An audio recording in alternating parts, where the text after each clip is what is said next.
Kembali lagi di podcast Kita dan Kata. Kita dan kata, kita dan kata. Kita dan kata, kita dan kata, kita dan kata.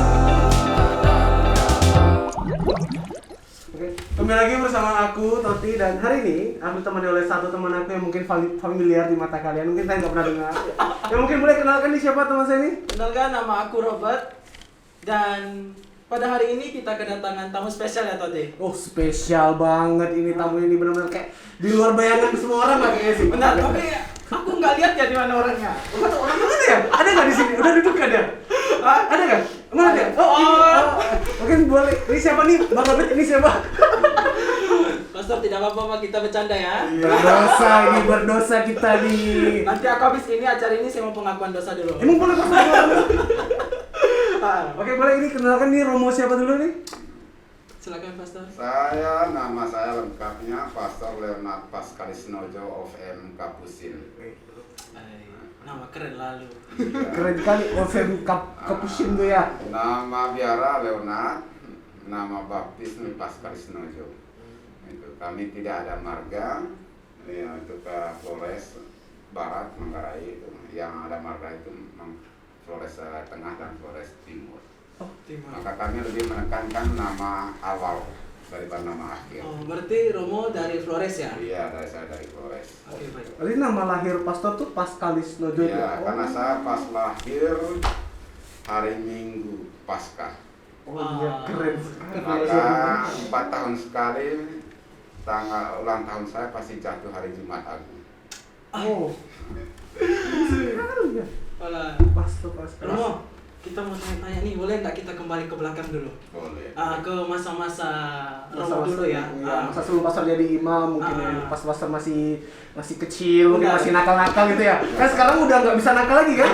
Udah nggak boleh nakal lagi sekarang. Enggak apa-apa. Kalau kita sekarang kan biasanya kalau anak muda tuh kan kita berbicara tuh tentang ke depan, Ya. bagaimana ke depan. Kalau biasanya kalau umur-umuran Romo nih pasti bicara, oh dulu kami begini. Kita mulai Romo, kita kembali ke belakang. Boleh. Oke. Boleh. Mau tanya ya, bagaimana berarti? Mungkin kita cerita dulu mungkin dari masa kecil pastor lah, Bang. Waktu pastor masih di Flores Manggarai itu gimana kayak sehari-harinya, kehidupan. kehidupannya lah Ya. sama keluarga di sana gitu. Baik, terima kasih.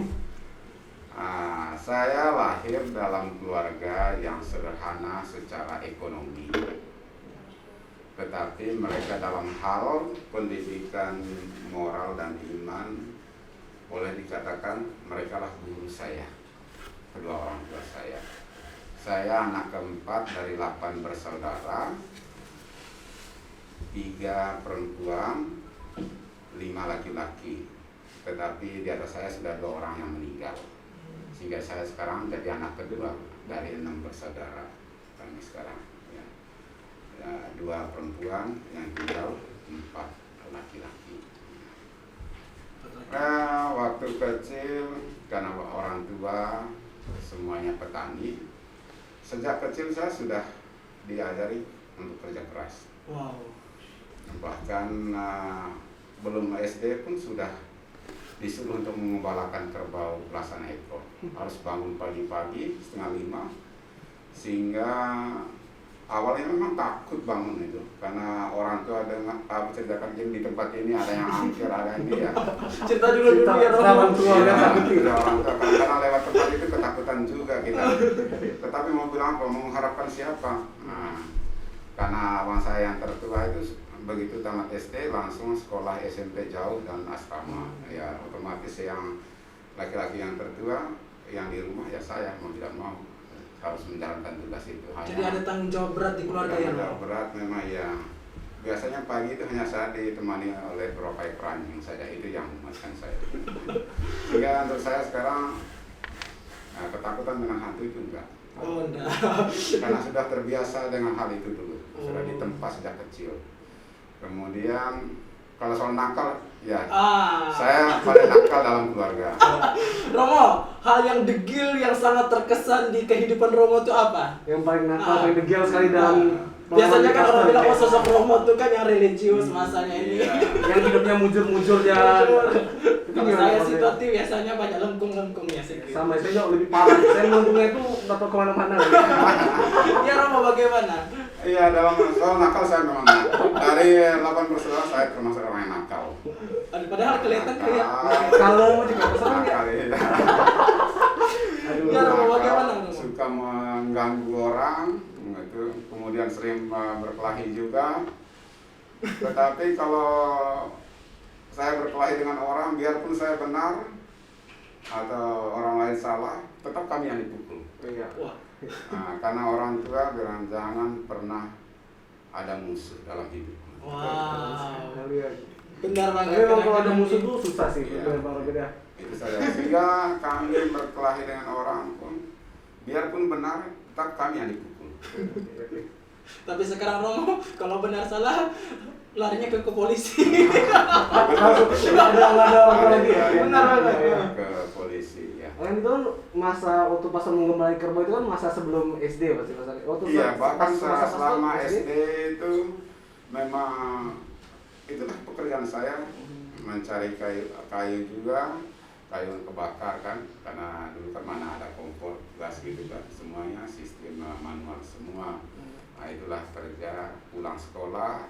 Nah, kerjanya itu kemudian membaca sawah, karena kami kan rata-rata di Manggarai itu bersawah. Oh. Bersawah, makanya Manggarai itu sering disebut lumbung padi NTT. Ay, keren. Bersawah, kemudian untuk tanaman apanya, belakangannya itu kopi, cengkeh. Oh, berarti daerah sana, daerah Manggarai itu kayak tempat yang subur juga ya Romo? Daerah subur, Oh, karena subur. daerah pengumuman api semua itu, Manggarai itu. Manggarai. Dan itu di situ mayoritas Katolik. Saya sekolah di sekolah Katolik sejak dari SD sampai SMA. SMA. Iya. SD di sana walaupun karena itu kan misi semua yang membangun sekolah itu kan. Iya, zaman dulu ya Romo. Tapi semua dibiayai oleh pemerintah semua guru-gurunya. Walaupun tulisnya SDK ini, tetapi pelaksanaan dalam arti tertentu seperti SD negeri gitu. Enggak dibiayai. Semua operasionalnya itu dari pemerintah gitu. Baik. Jadi Pastor lu udah mulai kerja dulu sampai kapan? Sampai tamat SMA? Sampai atau- tamat praktisnya di kampung saya sama orang tua itu sampai SD. Kemudian setelah itu baru masuk SMP ya. Dalam konteks kalau kembali ke keluarga ya sampai sekarang saya guru iman dan moral saya tetap mama dan bapak saya. Wow. Guru Sampai iman. sekarang. Tentu Yesus ya pasti karena saya nggak lihat Yesus. Karena orang tua guru saya SD dulu mengatakan orang tua ada Allah yang tampak. Oh, berarti orang Tuhan kedua di dunia gitu. Iya, karena kita hadir di dunia ini Allah menciptakan kita melalui orang tua. Orang tua. Karena itu mereka katakan ya orang tua adalah Allah yang tampak. Karena itu apapun kesalahan orang tua tak akan bisa menghapus segala kebaikan mereka. Baik. Mau tanya nih, Hanya Romo. dengan menghormati, menghargai mereka itu saja. Nah, bisa tanya ke Romo tentang di kehidupan keluarga. Bisa. Nah, di kehidupan keluarga tuh kira-kira mama papa tuh tekankan apa gitu di anak-anak? Mungkin harapan Ah, orang tua iya. terhadap Romo gitu untuk Pola hidup. Iya. Hmm. Mama saya kan yang tamat kelas 6 SD. Kemudian bapak saya yang kelas 3 SR. SR Sekolah Rakyat. Oh, Ah, itu jurusan tahun berapa Romo? Anak gitu, tahu ya. Kemudian kalau dari segi pengetahuan agama, pendalaman kitab suci sampai sekarang saya masih kalah dengan mama saya. Wow. Mama saya dari 1 tahun dia sudah selesai baca kitab Alkitab itu dari Kejadian sampai dengan Wahyu. Sementara saya butuh bertahun-tahun untuk membaca. Kemudian pesan moral orang tua itu sampai sekarang saya masih pegang dari bapak dan mama. Nah, dia hanya mengatakan saudara-saudarimu, orang tuamu ada dalam dirimu.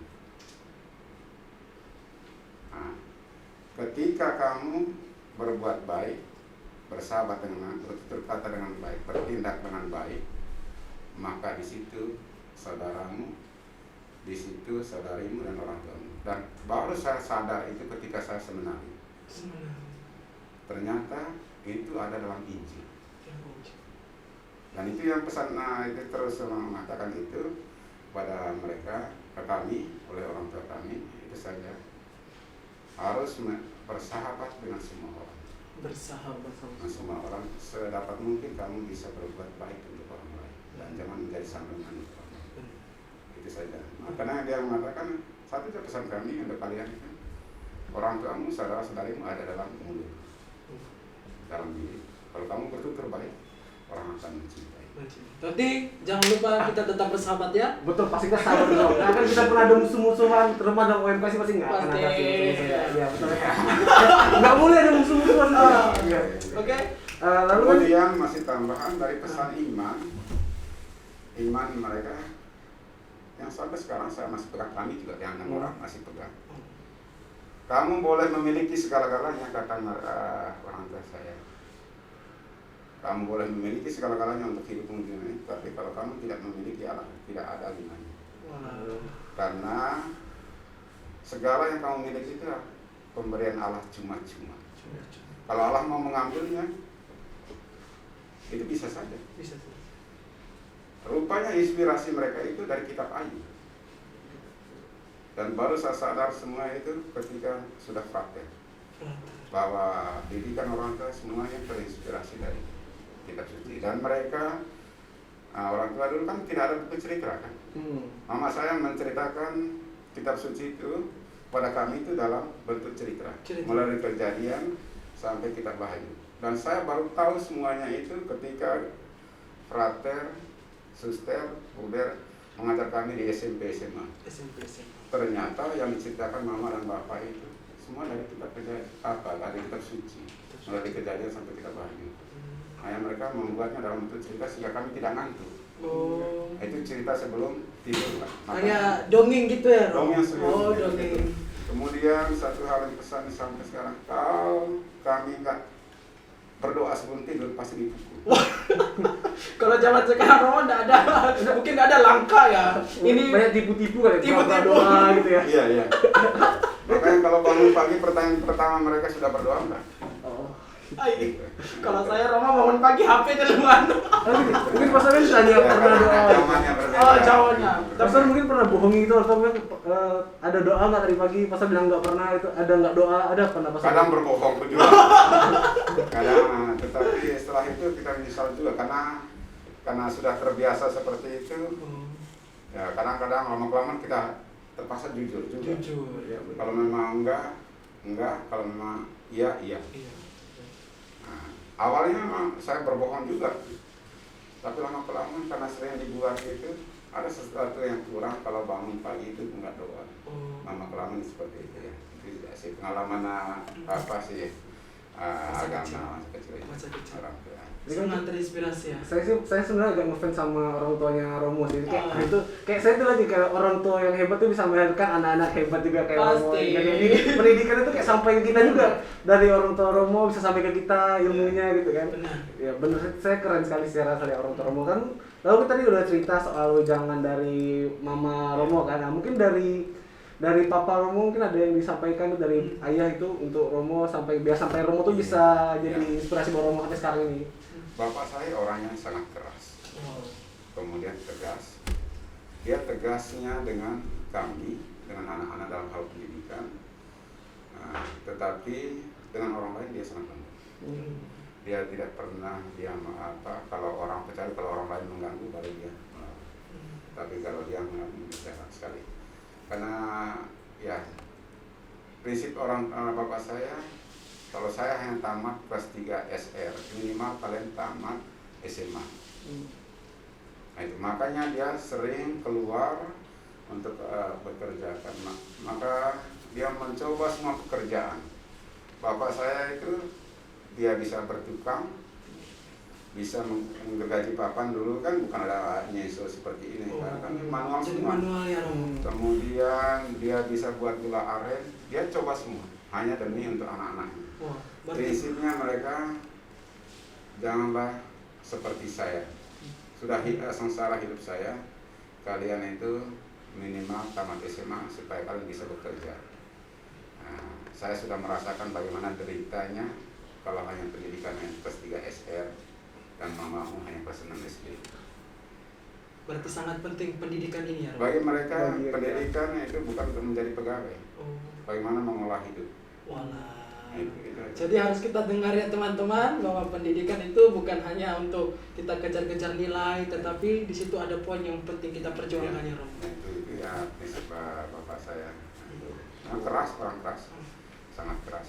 Tapi kekerasan itu, Romo, apakah mungkin bukan suatu hal yang negatif ya, tetapi membawa suatu kayak perubahan yang luar biasa. Karena saya percaya, karena pendidikan orang tua dulu tuh bukan seperti yang sekarang ya, agak berbeda, agak bergeser sedikit lah ya, Romo. Karena pendidikan yang dulu tuh memang menghasilkan buah yang kualitasnya luar Iya, biasa betul, sih. betul. Itu juga yang saya rasakan di kehidupan keluarga saya, karena beliau juga keras. Tapi keras itu ada kasih di situ ya, Romo. Akan begini ya, ya beda zaman, beda cara mendidik Oh. kan. Beda pendidikan juga, beda cara mendidik. Sangat tergantung kita bagaimana kita menanggapi itu semua ya. Nah, kalau orang tua saya terutama bapak itu kerasnya lebih pada kami. Nah, tapi dengan orang lain tidak. Nah, karena ingin kami supaya berjuang. Saya mengambil apa dari bapak sih, dari bapak. Satu hal yang paling tangkap itu dari kami 6 orang yang masih hidup sekarang. Jangan pernah menyerah pada tantangan itu. Jangan menyerah pada tantangan. Jangan pernah menyerah pada tantangan. Sehingga dia semua pekerjaan dia coba. Kemudian jangan pernah malu untuk belajar dan tanya dengan orang yang lebih tahu. Jangan pernah malu, ini kadang-kadang ini yang menjadi kita Malu susah dan berkembang. apa. Karena bapak saya dulu kan sebelum jadi para tukang dia ikut-ikut orang. Dia tanya karena kalau dibentak oleh para tukang, tapi dia nggak malu. Kemudian ketika dia menggergaji papan itu kan, dia mulai dari nol juga, dia belajar dengan orang, belajar dengan anak muda pula itu, yang belum menikah. Sangat terbuka untuk belajar ya. Dia belajar, ya. Pokoknya dia bilang kalau itu berguna untuk saya kenapa tidak. Walah. Ya bapak lebih banyak di luar, maka praktisnya pendidikan kami, yang mendidik kami itu adalah mama. Karena dia hanya datang pas waktu panen kopi, kemudian panen padi. Setelah itu selesai bajak sawah, pergi lagi dia cari kerja. Untuk kami. Berarti peran mama di dalam keluarga Romo itu sangat Iya, iya, penting. iya. Sampai sekarang kontak batin kami lebih kepada mama. Wah. Mungkin karena memang lebih sering berinteraksi sama mama sih, Iya, bukan sama mungkin karena itu juga sih. Tapi tetap dulu kehidupan kami kedua-duanya. Oh ya, Iya. guru kehidupan. Jadi Oke, tadi saya juga merasakan sih bahwa saya itu kayak sedang digurui juga sama orang tua Romo ya saat ini. Orang tua Romo sangat benar-benar menginspirasi saya untuk saya nanti jadi orang tua atau Benar. mungkin panggilan yang ke mungkin panggilan ada banyak jenis ya. Mungkin saya lihat panggilan yang ke menikah kan nggak tahu juga ya. Mungkin kita udah mulai masuk ke panggilan Romo kali ya. Panggilan hidup membiara Romo gitu lah. Mungkin boleh ceritakan dulu dari awal pastor mengasahkan panggilan itu gimana? Iya. Ya panggilan hidup kita kan dalam gereja Katolik kan, ya secara khususnya ya hanya dua ya, menikah atau tak menikah, ya kan. Dan itu memang sudah ada dalam kitab suci juga dalam Matius bab 19. Kemudian dalam surat 1 Korintus bab 7 juga ada gitu, tentang hal itu ya. Awalnya saya memang dalam keluarga kan di sana itu Flores itu sepertinya sengaja atau tidak sengaja dengan sendirinya seperti satu keluarga itu ingin ada dalam satu keluarga itu ada yang jadi suster, bulir atau pastor seperti dengan sendiri, bukan karena apa ya ada tuntutan dari orang, tapi mungkin karena pengaruh lingkungan gitu kan. Ya. Sehingga kalau di sana dalam arti tertentu menjadi suster, bulir atau pastor itu untuk mereka suatu kebanggaan tersendiri, bukan hanya keluarga, tetapi untuk orang-orang lain juga, untuk yang orang-orang di kampung pada waktu itu pun gitu. Jadi suatu kerinduan gitu ya. Hampir semua keluarga ada kerinduan, bangga mereka kalau ada salah satu dari keluarganya itu, anaknya itu jadi suster atau pastor. Nah, kemudian dalam arti tertentu mereka kan mengharapkan itu terjadi, biarpun ada anaknya yang jadi DPR, bupati, bahkan gubernur pun, kalau ada yang satu dari yang kaum berjubah itu datang, yang didengar itu. Jadi kaum berjubah. sangat apa ya Romo, kayak sangat Iya. ada panutan gitu ya. Tetap yang didengar itu. Oh. Nah, itu dalam arti ya bagaimana ya saya bilang itu, bukan dipaksa tetapi mungkin karena pengaruh lingkungan gitu. Lingkungan. Seperti ada kerinduan dari setiap keluarga agar salah satu dari anaknya itu menjadi biarawati. Biarawati. Tetapi kalau anaknya, karena kami kan patrilinear, kalau anaknya hanya satu dari laki-laki, pada umumnya jarang dikasih orang Iya, tua. benar. Nah, jarang sekali Jarang dikasih, itu atau agak hanya berat. satu perempuan, jarang. Jarang. Ya. Tetapi mereka akan mengalah kalau anaknya ngotot. Pengotot. Ya, gitu. Jadi kalau untuk musik dari pastor sendiri itu gimana? Pastor tuh punya keinginan gitu untuk masuk ke dalam seminari ini. Iya, mungkin karena iklim keluarga yang pendidikan agamanya begitu, dalam bahasa saya sih agak keras gitu ya. Tetapi itu kan zamannya. Tapi baru kita sadar itu semuanya itu ketika kita sudah besar begini. Nah, seperti apa gitu, ada kerinduan juga. Dan munculnya itu waktu kelas 5 SD. Dan sampai sekarang mama saya masih ingat apa yang saya cerita dulu waktu kelas 5 SD. Waktu saya ikut misa, kan pastor kami kan orang Austria ya, yang dekat dengan Poland, Hongaria. Nah, ketika dia memimpin misa, sebentar saya lihat waktu dia mengangkat hosti itu, konsekrasi itu kan, kata-kata konsekrasi dia angkat hosti. Kayaknya seperti ada 2 orang, tapi yang berdiri samping itu kok begitu agung sekali. Tapi sebentar aja, sampai 2 kali itu saya lihat gini, saya pikirkan salah lihat kan, masih juga lihat. Akhirnya saya cerita dengan mama saya.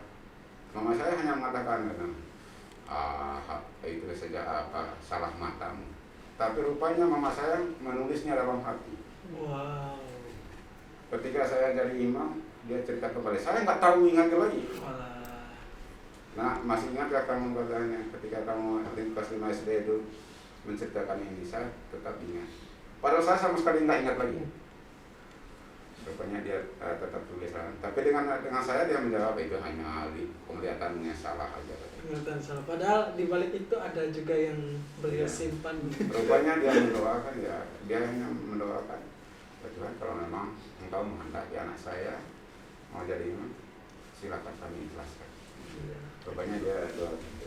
Oh, jadi perjalanan Romo untuk mau menjadi imam itu melalui tanda itu yang menjadi kekuatan. Dari awalnya itu mungkin. Itu. Hanya seperti ya mungkin apa ya, dalam arti tentu hanya melihat itu.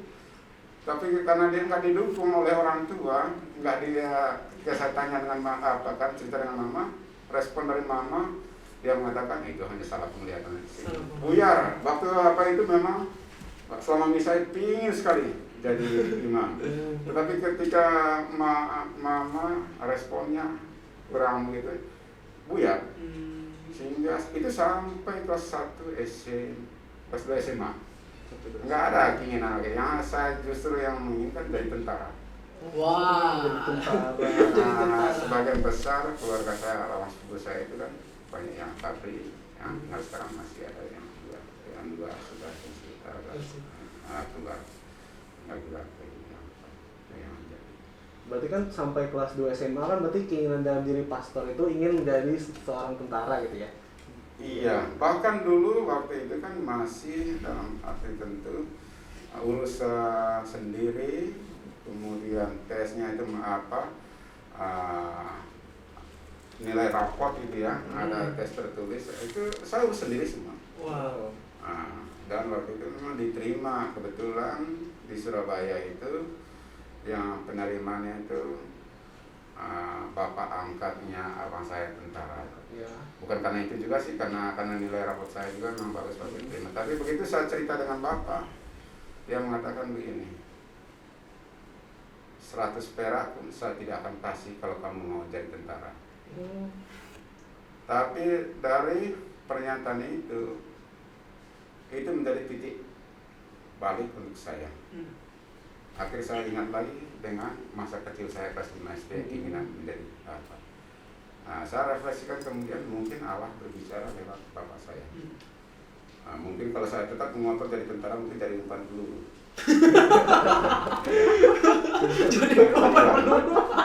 Dengan larangan itu, jadinya saya kembali lagi. Ya lebih baik saya jadi imam saja. Nah, gitu. Itu aja sih. Setelah Romo mengatakan saya mau jadi imam, bagaimana respon Papa? Antara iya dan tidak. Oh, Atau ayah Romo itu Antara ada iya dan tidak akan mengapa karena dia sudah mungkin trauma dengan abang saya yang sudah pernah jadi frater CIC dan keluar. oh, Dia trauma mungkin itu nanti kan kalau kamu juga mungkin dalam hatinya hanya sampai di tengah jalan saja memalukan bapak aja. oh, Tapi dalam hati ya terserah kamu sudah besar, sudah besar. bisa menentukan mana yang terbaik untukmu. Kalau mama memang sangat kuat mendukung. Nah, bapak dalam arti dia juga tidak katakan tidak, juga katakan langsung iya tidak, tetapi dia menyerahkan keputusan kepada kami untuk memilih mana yang terbaik. Karena sudah berpendidikan dan paling sudah besar bisa menentukan mana yang terbaik. Selagi pilihan itu masih baik arahnya ya. Ya, gitu. ya, setelah itu pastor udah memutuskan untuk mulai menjadi imam kan. Itu pastor udah mulai, mungkin pasti pertama mendaftarkan diri. Mungkin itu cerita pastor, jadi kayak proses pastor untuk menjadi imam lah, pembelajarannya dari tahap belajar, postulat, Iya. topang itu gimana? Waktu itu kan kami di sekolah, karena kami kan SMP, SMA itu semua wajib di asrama dan pendidikan agama yang sangat kuat sekali di situ kan. Ada ibarat pagi, ibarat malam, semua itu. Sangat disiplin ya. Disiplin. Di situ terlambat 5 menit nggak boleh masuk kelas. Kemudian nilai juga karena sistem sistem tertulis semua itu nilai di sekolah itu kan minimal 6,50. 6,49 tidak naik. Oh. Makanya kami waktu SMP dulu itu 5 kelas, sampai kelas 3 itu hanya 3 kelas. 3 kelas. Karena sistem gugur setiap semester. Iya, iya. Nah, makanya ujian paling berat untuk kami naik kelas 3.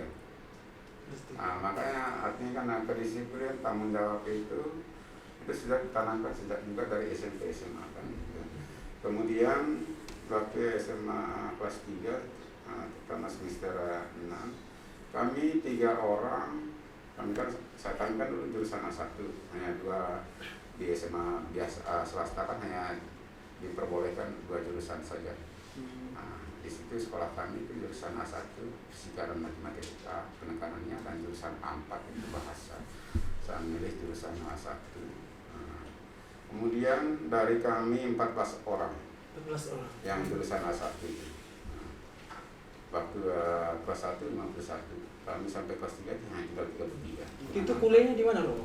Maksudnya yang SMA dulu. Oh, SMA. Orang angkat dari panggilan itu kan.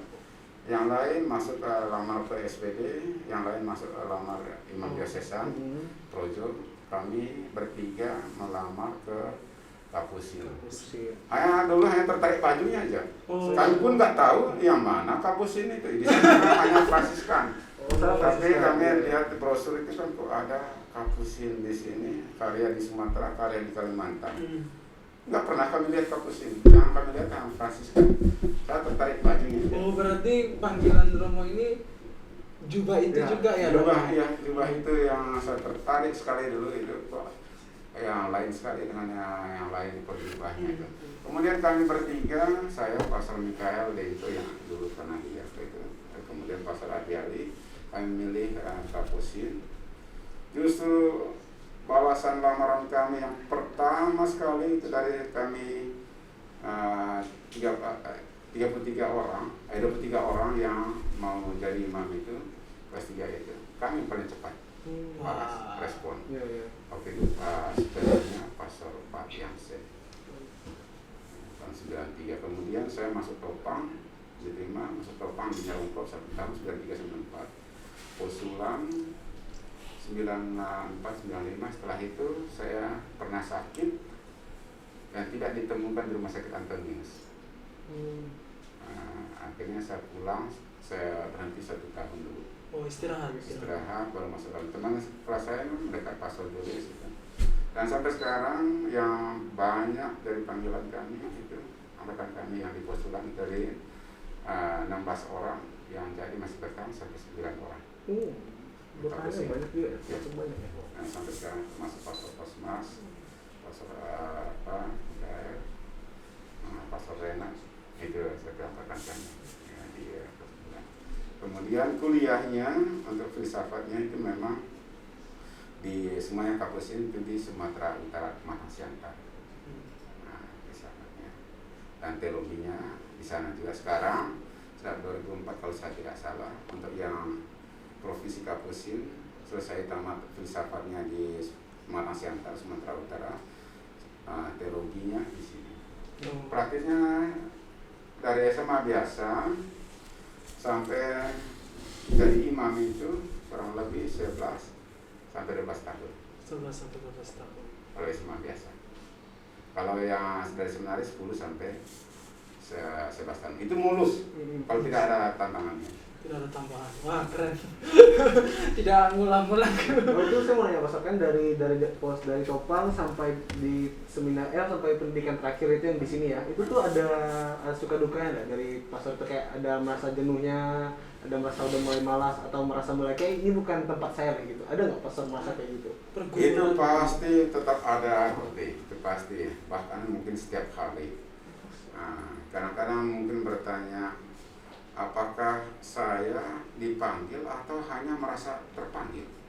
Dipanggil atau merasa terpanggil. Wow. Tapi itu pergumulan, dan bukan hanya waktu pendidikan saya dan semua hidup kami lah. Bahwa tantangan itu pasti ada, tantangannya itu. Tapi menurut saya tantangan yang paling berat itu justru dari diri sendiri. Mindset diri sendiri itu ya. Justru tantangan paling berat adalah diri sendiri. Diri sendiri. Bagaimana mengalahkan diri sendiri, keinginan-keinginan. Musuh terberat ya Romo. Musuh terberat dalam untuk saya itu memang diri sendiri. Diri sendiri. Terkadang kita menganggap musuh itu ada di luar, ternyata dekat dengan kita, bahkan di dalam diri kita ya Romo. Itu saya pikir memang benar juga bahwa itu berat. Karena kebanyakan kan kita kan lebih mudah memaafkan diri kita sendiri, tetapi sulit untuk memaafkan orang. Keinginan pribadi kita kan lebih kita inginkan. Maka saya lupa Santo siapa itu yang mengatakan, salahkan dirimu sendiri, maka Allah akan berkarya dalam dirimu. Kerennya. Saya tertarik itu. Kata-kata Santo itu. Menjadi kekuatan ya. Dari Soma Pastor pendidikan ini, ada nggak hal yang berkesan dari diri Pastor itu? Kayak di ini saya merasa kayak ada hal yang bisa Pastor bawa sampai sekarang ini, sampai Pastor udah mulai pelayanan. Mungkin dari ajaran dari para fraternya, dari Pastor yang di ngajar Pastor itu gimana? Ada? Ada prinsip yang paling tertarik saya justru bagaimana cara hidup para misionaris ya, yang harus datang dari Eropa, tinggalkan segala-galanya. Kemudian mereka bisa bergaul dengan orang-orang kampung, bahkan bisa bahasa daerah orang kampung. Terkadang menjadi inspirasi juga untuk saya. Kalau mereka bisa, kenapa saya tidak? Masih di Indonesia, sementara mereka jauh dari rumah gitu istilahnya. Jauh dari rumah dan belajar dari nol semua. Kenapa mereka bisa? Dan tidak secanggih sekarang kan. Ada jalan raya, ada apa, mereka semua jalan kaki dulu. Tapi mereka enjoy. Macam pastor paroki saya, dia mengatakan, saya sangat tertarik dengan kata kalimatnya. Kalau kamu menjadi pelayan, layanlah dengan hati, dengan sukacita. Hati dan sukacita. Wah, terkadang kita tuh melayani jauh dari hati. Melayani dengan paksaan. Paksaan. Nggak ikhlas itu Pak ini ya. Nanti ketua OM bilang harus gini. Jadi mau tekanan gitu ya. Oke, mungkin teman-teman kita boleh break sebentar. Pastor pertama kali selesai pendidikan lalu habis itu di mana?